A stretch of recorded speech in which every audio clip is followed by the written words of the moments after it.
오늘은 2024년 6월 마지막 날 한 해의 절반을 마치는 날입니다. 이제 반환점을 돌게 됩니다. 여기까지 걸어오신 대지의 모든 식구들 수고 많으셨습니다. 우리 주님의 위로와 평안이 이 자리에 충만히 임하기를 소망합니다. 그런데 지난 반년을 이렇게 돌아보면 내 자신이 참 대견하구나 이런 생각이 들지요. 또 여태껏 누리지 못했던 은혜를 경험하게 되니 참 감사한 때도 있었고요. 하지만 아쉬운 부분도 있었습니다. 저처럼 게을러서 제 자신을 잘 돌보지 않고 운동도 하지 않아 이렇게 마구 살이 찌는 이런 일도 있었고요. 올 초에 자신과 했던 약속도 제대로 지키지도 못하고 그래서 내 자신에게 실망했던 순간도 있을 것입니다. 또 다른 이들과의 관계가 어그러져서 마음이 불편한 적도 있었죠. 또 계획해 놓은 일들이 틀어지기도 했고 나의 의도와는 전혀 상관없이 일이 막 복잡하게 꼬이기도 했습니다. 그러다가 이런저런 일들이 겹쳐서 막 몰려 닥쳐오면 하나님까지 원망하게 되기도 했죠. 그러나 여러분, 이 모든 순간들이 모여서 하나님이 이끄시는 우리의 인생이 되는 거니까요. 우리는 어제보다 분명 조금은 성장하고 변화되어 있는 겁니다. 고대 그리스의 철학자 헤라클레이토스가 이런 말을 남겼습니다. 사람은 똑같은 강물에 2번 발을 들여놓을 수가 없다. 단순하게 생각하면 강물이 흐르고 있으니까요. 발을 담그고 있으면 방금 내 발을 적신 강물은 이미 다른 곳으로 흘러갔고 지금 적시고 있는 이 강물은 아까 그 강물이 아니니까 똑같은 강물에 2번 발을 담글 수는 없겠지요. 그런데 하나 더 생각해 볼 게 있습니다. 강물에 발을 담그고 있는 나 자신도 이미 조금 전에 나 자신이 아니다라고 하는 겁니다. 방금 전에 나와 지금의 나는 조금이라도 다르다 하는 것이죠. 어제의 나와 오늘의 나는 비슷한 것 같지만 다른 사람입니다. 하루 시간이라고 할지라도 어린아이들이 크는 걸 보면 참 신기하죠. 어제 다르고 오늘 다릅니다. 또 어른들은 조금 더 늙기도 하고 우리의 생각과 감정도 조금씩 바뀝니다. 지식이 쌓이기도 하고요. 경험이 쌓이기도 합니다. 그래서 헤라클레이토스는 강물에 대한 말을 했지만 사실 이 말은 시간에 대한 말이기도 하고 변화하고 성숙하는 우리 인간에 대한 말이기도 합니다. 여러분, 지난 반년 이런저런 일들이 있었지만 우리는 어제와 다른 모습으로 살아가고 있습니다. 신앙인의 눈으로 보면 하나님이 이끄시는 인생의 길을 걸어가고 있는 거지요. 우리 눈에는 아쉬운 부분이 참 많겠지만 그래도 그 걸음이 있었기 때문에 지금 우리가 여기에 있는 겁니다. 여러분, 하나님은 우리 인생을 이끄셔서 하나님이 원하시는 장성한 분량에게까지 이르도록 우리를 자라게 하십니다. 우리가 그 믿음을 갖고 살아가야 하는 것이죠. 오늘 출애굽기를 읽었는데요. 하나님께서 430년 동안 이집트의 노예로 살아가고 있던 이스라엘 백성들을 구출하기 위해 80세가 된 모세를 부르시고 만나는 장면이 오늘 본문입니다. 모세는 분명 이스라엘의 위대한 지도자 중에 한 사람이지만 그도 처음부터 이런 위대한 지도자는 아니었습니다. 하나님께서 그의 인생을 이끄셔서 하나님의 사람으로 키워가셨습니다. 모세야말로 어제와 다른 오늘을 살아가는 하나님의 사람이었던 거죠.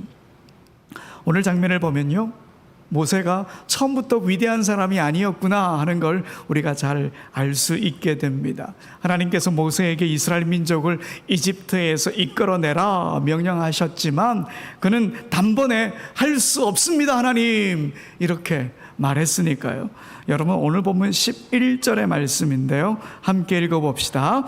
모세가 하나님께 아뢰되 내가 누구이기에 바로에게 가며 이스라엘 자손을 애굽에서 인도하여 내리까.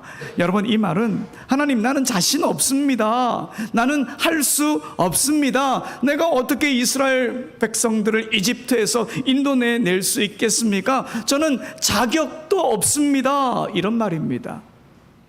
모세의 말이 어떻게 보면 수긍이 가기도 합니다. 지금 모세는 이집트 사람을 죽인 일로 바로의 낯을 피해서 미디안 광야로 도망쳐 와 있습니다. 게다가 동족 이스라엘 사람들에게도 외면을 당했던 거지요. 그런데 앞으로 모세가 그 사람들을 상대해야 되지 않겠습니까? 자신의 살인죄를 응징할지도 모르는 애굽의 최고 지도자인 바로 앞에 서야 합니다. 그리고 그를 철저하게 외면했던 이스라엘 사람들, 히브리 사람들도 만나야 합니다. 어느 한쪽도 만만치 않은 거죠. 그러니 자신 없습니다 이렇게 말하는 건 뭐 당연할지도 모르겠습니다. 그런데 여러분, 모세가 하나님께 거절하면서 자신에게 자격이 없다는 투로 말했지만 실상은 하나님께 이렇게 말하고 있는 것입니다. 하나님, 내가 누구입니까?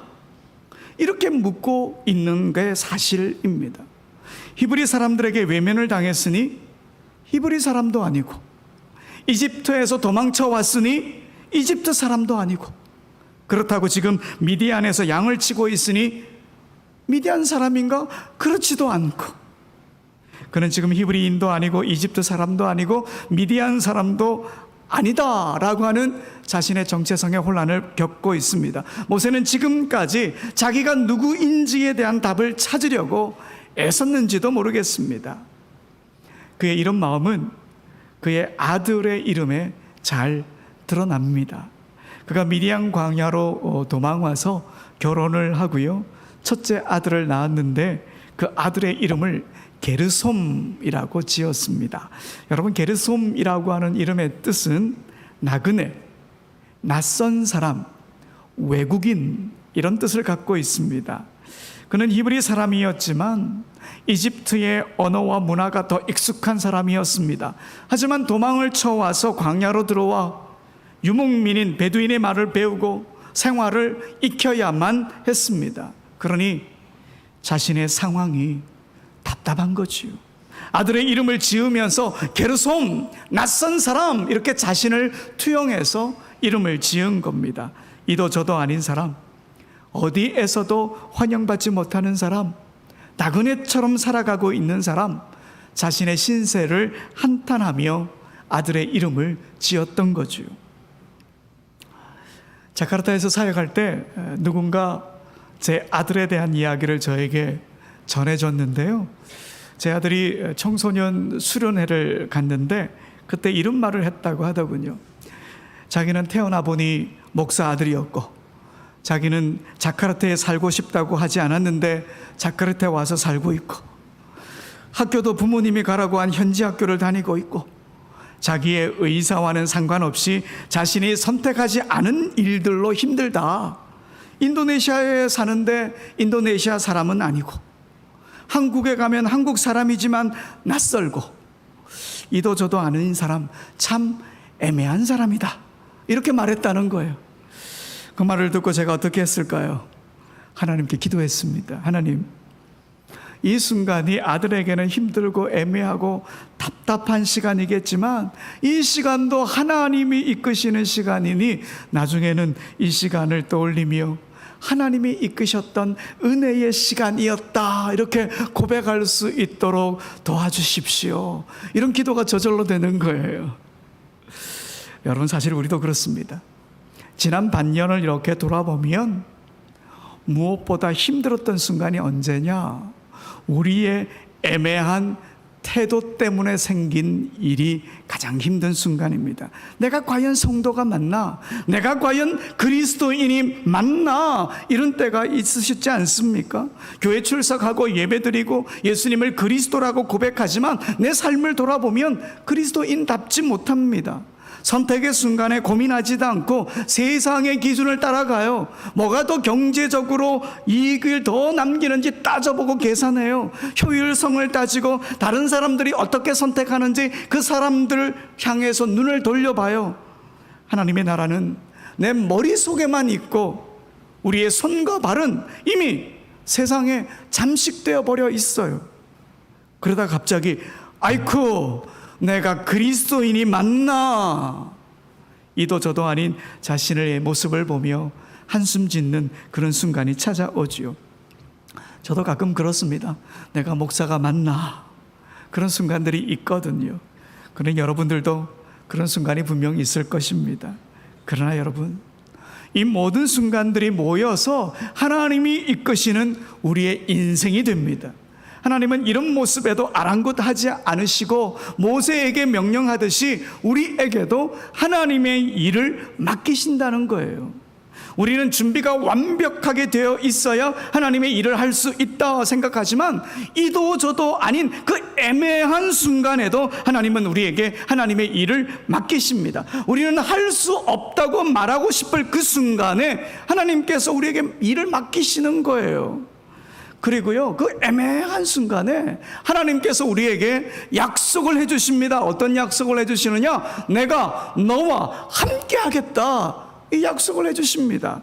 여러분, 오늘 본문 12절의 말씀입니다. 우리 12절의 말씀도 함께 읽어봅시다. 하나님이 이르시되 내가 반드시 너와 함께 있으리라. 내가 그 백성을 애굽에서 인도하여 낸 후에 너희가 이 산에서 하나님을 섬기리니 이것이 내가 너를 보낸 증거니라. 아멘.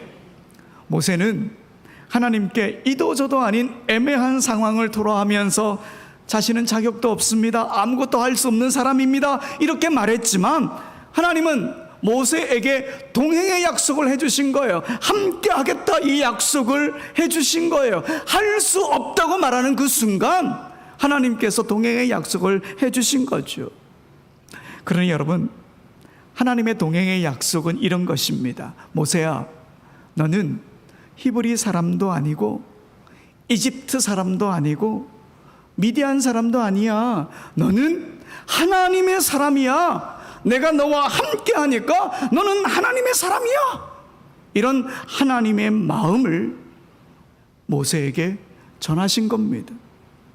여러분, 사사 중에 기도원을 한번 볼까요?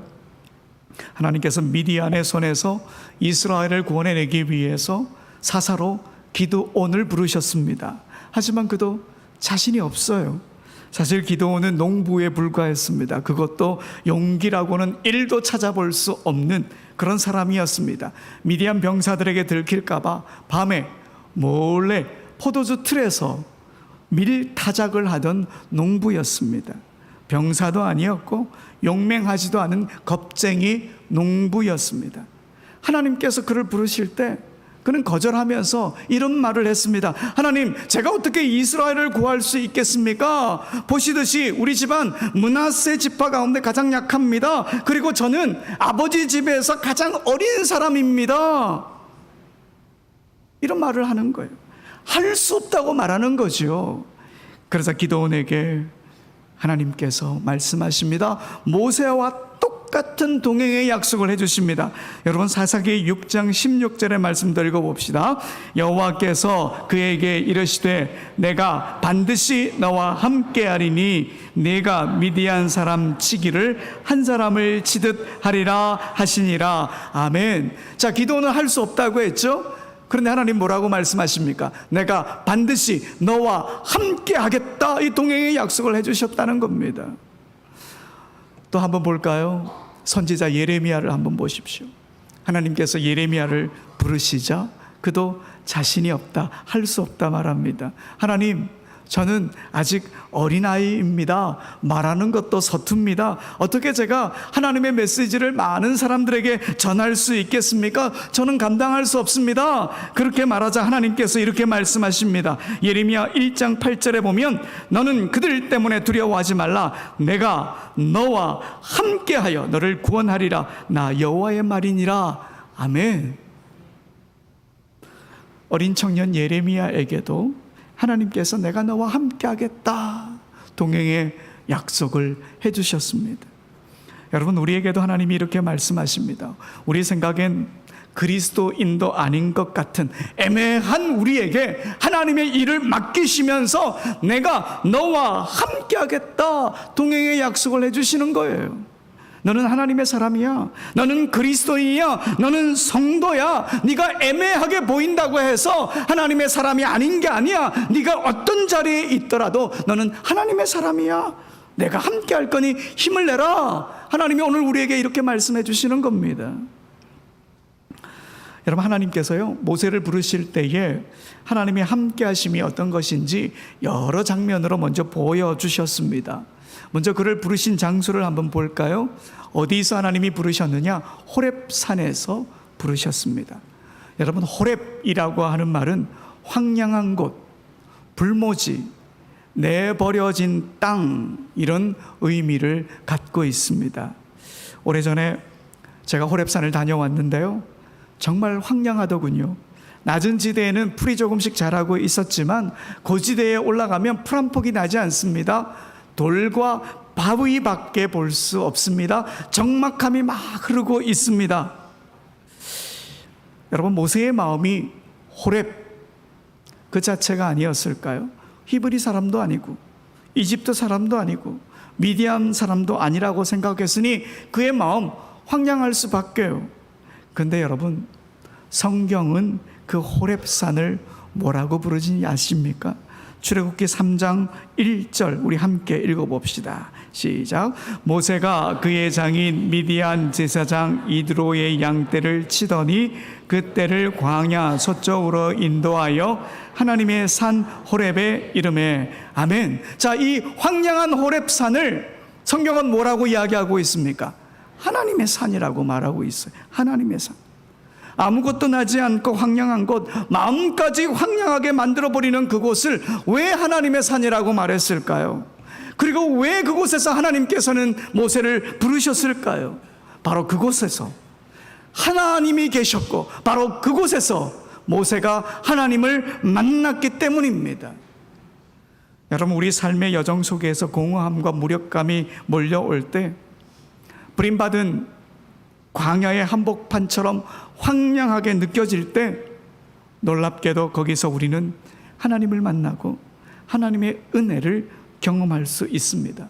호렙산이 하나님의 산이었던 것처럼 우리의 그 고독의 현장이 하나님의 산, 은혜의 자리가 되는 거지요.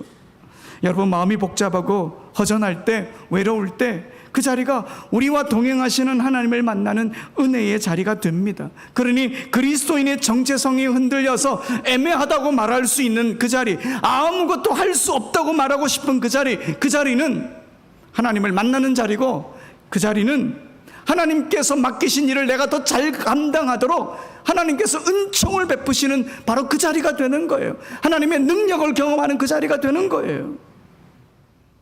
여러분, 또 보십시오. 하나님께서 모세를 부르실 때에 호렙산 어디에서 불렀습니까?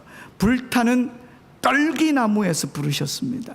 여러분, 이 장면 한번 보십시오. 출애굽기 3장 2절에 보면 여호와의 사자가 떨기나무 가운데로부터 나오는 불꽃 안에서 그에게 나타나시니라. 그가 보니 떨기나무에 불이 붙었으나, 그 다음 함께 읽어봅시다. 그 떨기나무가 사라지지 아니하는지라. 아멘. 여러분, 떨기나무는 호렙산 주변의 미디안 광야에서 흔히 발견되는 키가 작고 보잘것없는 나무입니다. 그런데 그 나무에 불이 붙었지만 그 나무는 불에 타서 사라지지 않습니다. 그대로 있었던 거죠.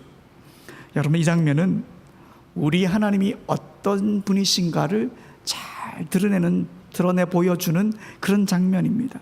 보잘것없어 보이는 연약한 이들에게 자신을 드러내시는 하나님, 이 사실을 우리에게 알려주는 장면입니다. 자신의 힘으로는 모든 걸 다 할 수 있겠다 생각하는 교만한 사람들이 아니라 혼란스럽고 우리처럼 애매하고 보잘것없어 보이는 우리에게 함께 하시겠다, 그런 하나님의 사랑의 마음을 담아서 불붙는 떨기나무를 보여주시는 거예요. 그리고 보십시오. 하나님은 불이 붙은 떨기나무 가운데 머물고 계시면서 그 나무를 태워서 없애버리지 않으셨습니다. 그 나무를 그대로 지켜주셨습니다. 성경에서 여러분, 불이라고 하는 것은 하나님의 심판을 의미할 때가 참 많지요. 그런데 그 떨기나무는 불에 붙었는데 불에 타면서도 없어지지 않아요. 그대로 있었어요. 그건 하나님께서 우리의 연약함과 부족함 때문에 우리를 외면하시는 일은 없다, 이걸 보여주는 거죠. 여러분, 이게 바로 하나님의 동행하심입니다. 여러분, 우리가 불붙은 떨기나무를 보면서 뭘 알아야 할까요? 볼품없고 보잘것없는 존재까지 보호하시는 하나님, 그 하나님을 볼 수 있습니다. 우리가 비록 연약한 모습, 부족한 모습을 보이더라도 우리를 모른다 하지 않으시는 하나님, 그 하나님을 우리가 볼 수 있는 거예요. 외면하지 않으시는 하나님, 우리를 계속 보호하시는 하나님, 그 하나님 우리가 바라보게 되는 것이고 그 하나님을 우리가 믿게 되는 것이죠. 그리고 할 수 없다고 말하고 싶을 때 하나님의 능력을 믿고 하나님의 일을 묵묵히 해나갈 수 있는 힘을 우리에게 공급해 주시는 것이죠. 여러분, 모세의 첫째 아들 이름이 게르솜이라고 했잖아요. 그럼 둘째 아들 이름은 뭐냐? 엘리에셀입니다. 엘리에셀의 뜻은 나의 하나님은 도움이시다, 나의 하나님은 도움이시다, 이런 뜻입니다. 그러니까 그가 겪고 있는 형편은 히브리 사람도 이집트 사람도 미디안 사람도 아닌 그렇고 그런 애매한 나그네면서 나선자면서 외국인일지 몰라도 하나님의 도우심을 믿고 살아가겠다, 그 의지와 믿음의 표현으로 둘째 아들의 이름을 엘리에셀 이렇게 붙인 거지요. 여러분, 이게 우리 신앙인의 자세입니다. 지금 삶의 자리가 호렙산 같고 불붙은 떨기나무 같고 게르솜 같을지 몰라도 엘리에셀이신 그 하나님을 의지하는 거예요. 할 수 없다고 말하고 싶을 그때에 우리와 함께 하시며 우리를 도우시는 하나님을 의지하며 우리의 맡은 자리에서 힘을 내는 것, 이게 바로 우리 신앙인의 자세인 거예요. 근데 여러분, 우리가 이렇게 힘을 막 내어서 막 나가면 모든 일이 다 잘 풀릴 것 같죠. 그런데 하나님 앞으로 우리에게 더 큰 어려움을 주실지도 모릅니다. 며칠 전에 제가 뉴스를 보니까요, 부산이 6개의 광역시 중에 최초로 소멸 위험 단계에 진입했다, 이런 연구 결과가 나왔어요. 지금 현재 부산의 인구가 얼마냐면요, 329만 명인데요 65세 이상의 인구가 23%인데 비해서 2030 20대 30대 여성 인구가 11%에 그친다는 거예요. 그러면 공식이 있는데요, 그 공식에 넣어보면 소멸 위험 단계라는 거예요. 소멸 위험 단계에 우리가 살고 있습니다. 지금 이런 곳에 우리가 살고 있습니다. 먹고 사는 일이 더 어려워질 수가 있고요, 성도의 수가 더 떨어질 수도 있겠지요. 하지만 우리가 처한 이 환경 속에도 하나님은 함께 계십니다. 우리가 위험 소멸 지역에 산다고 해서 지금 상황이 꼭 호렙 같고 불붙은 떨기나무 같고 게르솜 같다고 할지라도 하나님은 동행하십니다. 하나님은 엘리에셀 우리를 도우십니다. 우리가 이런 믿음을 가져야 하는 것이죠. 여러분, 오늘 본문 14절에 보시면요, 하나님께서 자기 자신을 모세에게 알려주십니다. 드러내 보여주십니다. 나는 스스로 있는 자다.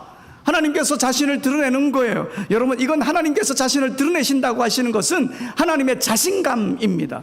자, 봐라, 내가 누군지 봐라, 나 스스로 있는 자야. 하나님께서 자신감을 드러내시면서 하나님의 능력이 어떤 것인지 내가 너에게 보여주겠다, 하나님의 가능성을 믿으라, 이렇게 하나님께서 자신감을 갖고 모세에게 하나님의 이름을 드러내 보여주신 거예요. 하나님의 능력을 믿으라는 겁니다. 사랑하는 여러분, 하나님의 능력을 믿고 우리에게 맡겨진 일에 우리가 힘을 다합시다. 가정과 교회, 직장과 사회에서 맡은 일, 하나님이 주신 일이니까요. 우리가 최선을 다합시다. 부모는 부모의 자리를 지키고, 자녀는 자녀의 자리를 지키고, 직장인은 직장인의 자리를 지키고, 성도는 성도의 자리를 지키고, 목사는 목사의 자리를 지키고, 그리스도인은 그리스도인의 자리를 지키고, 우리 그렇게 살아갑시다. 특별히 이번 주에 어른 성경학교가 있는데요. 이번 주에 할 일, 이번 주에 하나님께서 우리에게 맡겨주신 일은 바로 어른 성경학교에 함께하면서 에베소서를 통해 말씀하시는 하나님을 만나는 일입니다. 한 해의 반환점을 돌면서, 그리고 우리 믿음의 자녀들의 여름 행사를 지원하고 준비하면서 우리가 먼저 하나님의 동행하심을 맛보는 시간이 되었으면 좋겠습니다. 그리고 기도의 자리에 함께 해 주십시오. 기도할 제목들이 막 쌓여갑니다. 그 기도의 제목만큼 우리의 기도도 쌓여야겠죠. 더 많이 쌓여야겠습니다. 하나님께서 기도의 자리에 부르실 때 할 수 없다 말하지 말고 우리의 기도를 들으시는 하나님, 동행하시는 그 하나님을 의지하고 기도의 자리에 함께 해 주십시오. 여러분, 올 한 해 이제 반환점을 돌았습니다. 앞으로 하나님은 여전히 우리와 동행하실 것입니다. 그리고 우리는 어쩌면 이런저런 일로 또 방황할지도 모릅니다. 그러나 여러분, 방황의 자리 또한 하나님의 이끄심이 있는 우리의 인생의 걸음입니다. 억울하고 외로울 수도 있겠죠. 그 자리 또한 하나님이 이끄시는 인생의 자리입니다. 그 자리에서 하나님의 동행하심을 믿고 나아갑시다. 그리고 하나님께서 우리에게 맡기신 일들에 대해 할 수 없다 말하기보다 하나님의 동행하심을 믿고 호렙산에서 우리를 만나주시고 불타는 떨기나무에서 우리를 보호하시는 그 하나님을 바라보며 우리 모두 그 자리를 은혜의 자리로 다듬어 갑시다. 우리의 상황이 호렙이고 불타는 떨기나무고 게르솜이라고 할지라도 하나님은 엘리에셀 하십니다. 그 하나님의 도우심을 믿고 나아가는 우리 모두가 되길 간절히 소원합니다. 우리 다 같이 일어나셔서 찬양합시다. 하나님은 너를 지키시는 자.